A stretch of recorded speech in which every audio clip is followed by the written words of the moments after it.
There are beauties as radiant as the sun, captivating thousands but hiding the shadows of loneliness. Amrapali was such a woman.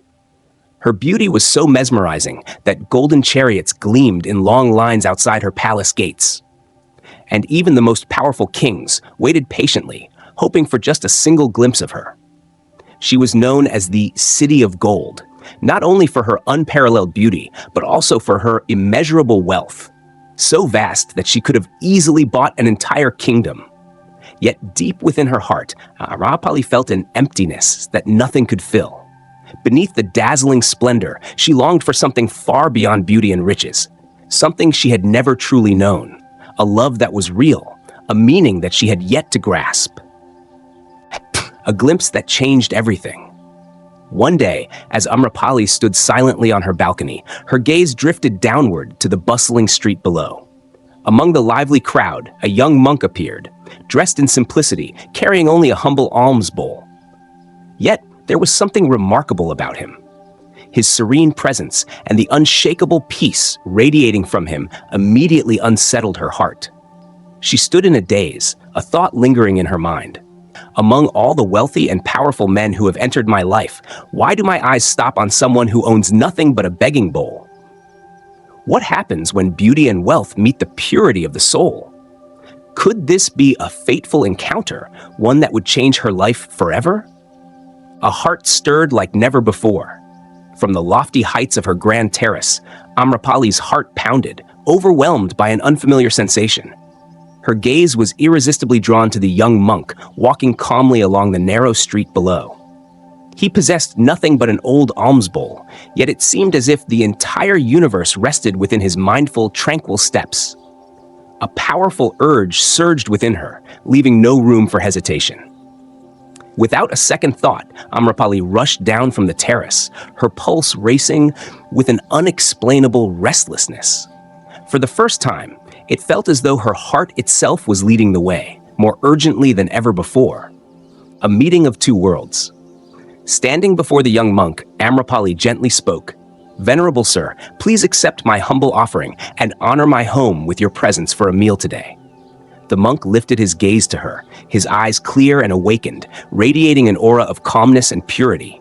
His voice was soft yet resolute as he replied, "I am grateful for your generosity. I humbly accept."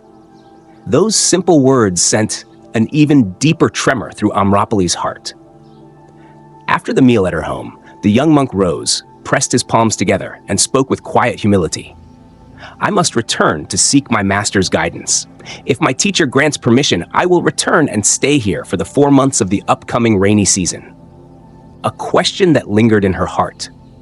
His words planted a burning hope within Amrapali, yet at the same time, they stirred doubt.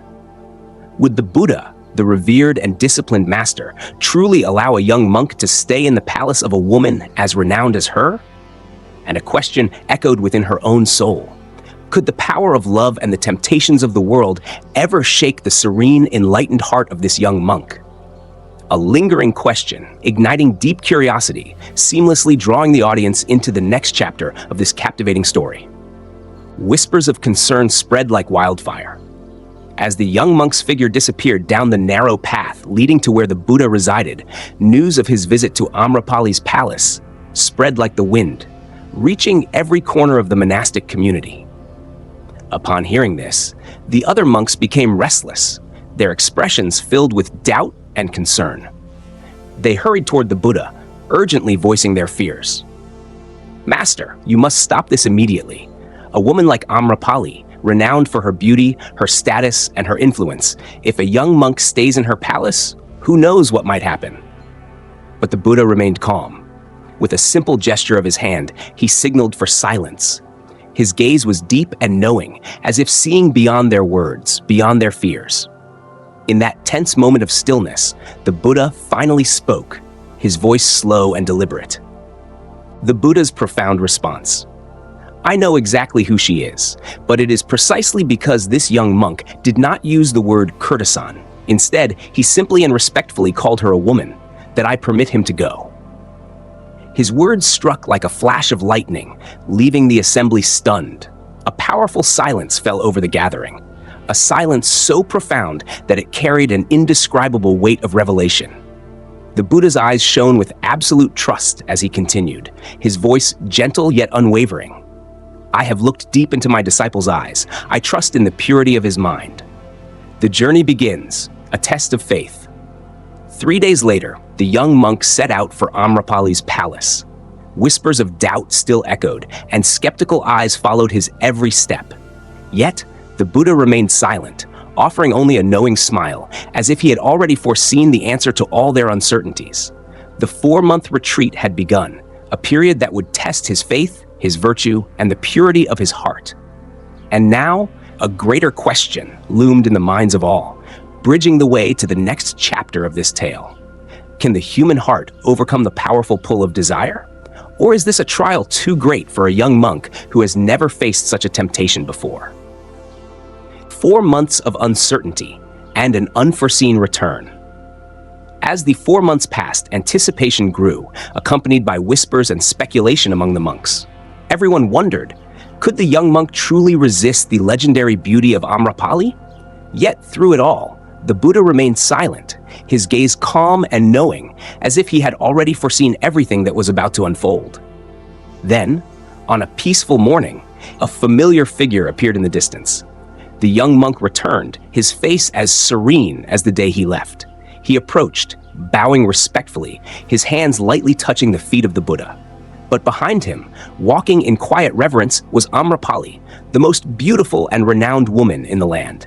Yet today, she carried a beauty unlike any before, a beauty of awakening, peace, and purity. A revelation of the heart. She bowed before the Buddha, her eyes glistening with tears, her voice soft yet resounding clearly in the hushed stillness.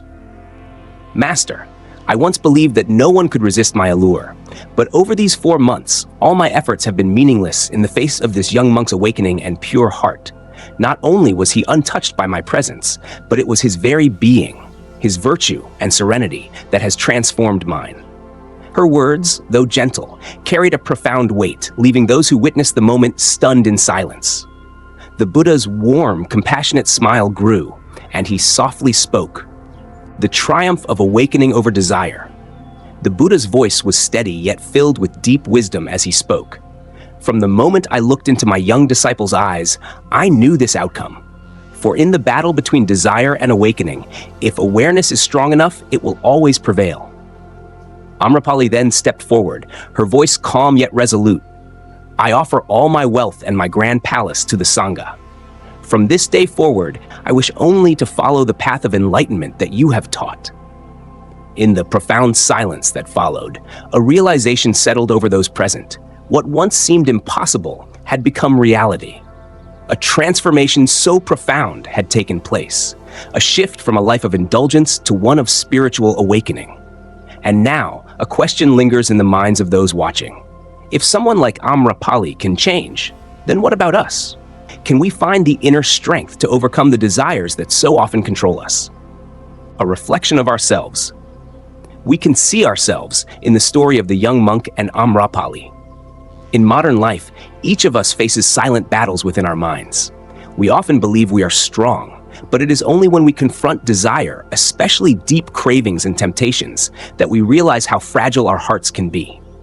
Did you know? Desire is like fire. If you try to extinguish it by indulging in it, the flames only grow stronger, consuming you in the process. But if you learn to control and transform it, that same fire can become a source of strength, illuminating your path toward extraordinary success and fulfillment in life. The power of transforming inner energy. We have heard countless stories of great minds and extraordinary individuals who learned to preserve and transform this precious energy, reaching unimaginable heights of success and mastery. How did they do it? Because they understood that vital energy, the deepest and most powerful force within every human being, is like a great river. If guided wisely, it becomes a force that can lead to extraordinary achievements. However, many young people today allow themselves to be consumed by desires, indulging in habits like excessive self-pleasure or surrendering to physical cravings. They fail to realize that each time they do so, they are depleting their greatest source of strength. Just like pouring precious water onto barren ground instead of nurturing the flourishing tree of life within themselves. The good news: transformation, not suppression. You don't have to struggle or suppress your desires in pain. Instead, redirect that energy inward through meditation and nurturing positive, uplifting thoughts. If your meditation goes deep enough, if your mind becomes strong enough, thoughts of desire will naturally dissolve, just like mist vanishing under the morning sun. And now, ask yourself one simple question. Are you ready to embark on the journey of discovering your true inner power? Because the greatest journey one can ever take is the journey of mastering oneself.